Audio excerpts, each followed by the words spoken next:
नमस्कार विद्यार्थी मित्रांनो, मी प्राध्यापक M R Joshi, M Ed SET, Shri Sharada Bhavan education सोसायटीचे कॉलेज ऑफ एज्युकेशन नांदेड येथे सध्या असिस्टंट प्रोफेसर या पदावर कार्यरत आहे. आज आपण विद्यापीठाचा एप्रिल मे 2024ला असेसमेंट फॉर लर्निंग या विषयाचा झालेला पेपर या ठिकाणी बघणार आहोत. चला तर पाहूया. बी एडचा असेसमेंट फॉर लर्निंग अध्ययन प्रक्रियेसाठीचे मूल्यांकन या विषयाचा पेपर. सुरुवातीला पेपरमध्ये दिलेली माहिती नीट वाचा. पहा, सुरुवातीला काय दिलेलं आहे. This question paper contains 3 printed pages. त्याच्यानंतर कोड दिलेला आहे SC03/2024. त्याच्यानंतर फॅकल्टीचं नाव आहे इंटरडिसिप्लिनरी स्टडीज. त्याच्यानंतर B Ed third semester examination, कालावधी एप्रिल मे 2024. विषयाचं नाव आहे assessment for learning, Thursday 9 May 2024 आणि टाईम ड्युरेशन आहे 2 PM to 5 PM. याचाच अर्थ 3 तास या परीक्षेसाठीचा वेळ आहे. या ठिकाणी दिलेला आहे टाइम 3 hours, मॅक्झिमम मार्क्स 75. विद्यार्थी मित्रांनो, कोणताही पेपर सुरुवातीला सोडवण्यापूर्वी त्या ठिकाणी दिलेल्या सूचना या काळजीपूर्वक वाचल्या पाहिजेत. जसं आता इथे दिलेले आहेत. Note be first, question number 1 is compulsory. Second, from question number 2 to 4 solve any 2. Third, from question number 5 to 7 solve any 2. असे एकूण 5 प्रश्न तुम्हाला सोडवायचे आहेत. मराठी व्हर्शनमध्ये सूचना दिलेल्या आहेत. प्रश्न क्रमांक 1 अनिवार्य आहे. प्रश्न क्रमांक 2 ते 4 पैकी कोणतेही 2 सोडवा. आणि तिसरी सूचना प्रश्न क्रमांक 5 ते 7 पैकी कोणतेही 2 सोडवा. पहिला प्रश्न हा कंपल्सरी आहे.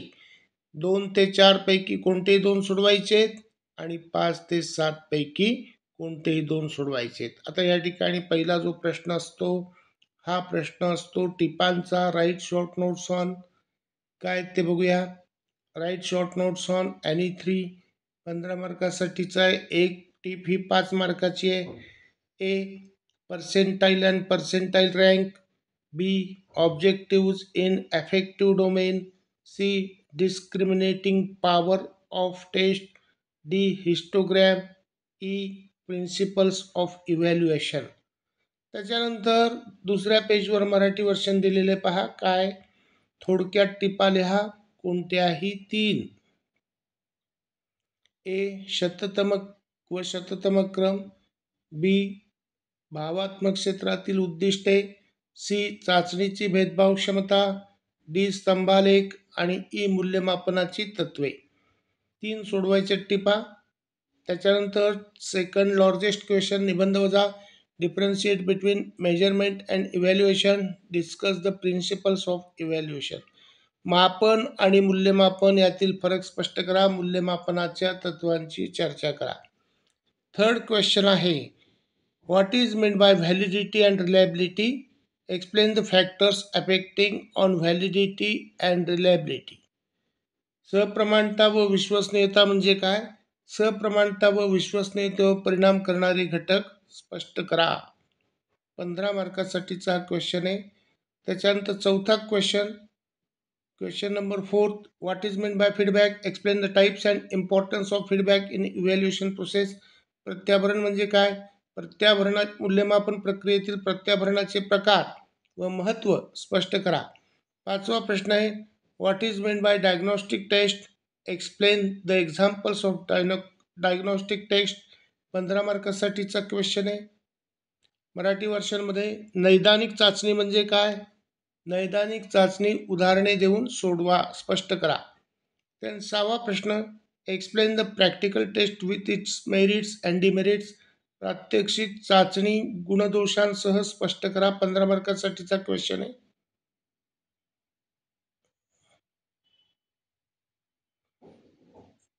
त्याच्यानंतर थर्ड पेजवर 7वा question calculate the mean of the following data. Class interval, frequency, CI आणि F. 35 ते 39 1, 30 ते 34 5, 25 ते 29 12, 20 ते 24 15, 15 ते 19 10. त्याच्यानंतर 10 ते 14 4, 5 ते 9 3. मराठीमध्ये खालील वितरणाचे मध्यमान काढा. वर्गांतरे आणि वारंवारिता दिलेली पहा. 35 ते 39 1, 30 ते 34 6, 25 ते 29 12, 20 ते 24 15, 15 ते 19 10, 10 ते 14 4 आणि 5 ते 9 3. तर अशा पद्धतीने या ठिकाणी आपल्याला ही प्रश्नपत्रिका देण्यात आलेली आहे. 7 क्वेश्चन देण्यात आलेले आहेत. प्रश्नपत्रिका सोडवताना मुद्देसूद त्या ठिकाणी उत्तर लिहिणं अपेक्षित आहे. गणित अचूक पद्धतीने सोडवणं गरजेचं आहे. तर या प्रश्नपत्रिकेचा अभ्यास करा. सर्वांना आगामी येणाऱ्या परीक्षेच्या शुभेच्छा. धन्यवाद. थँक्यू.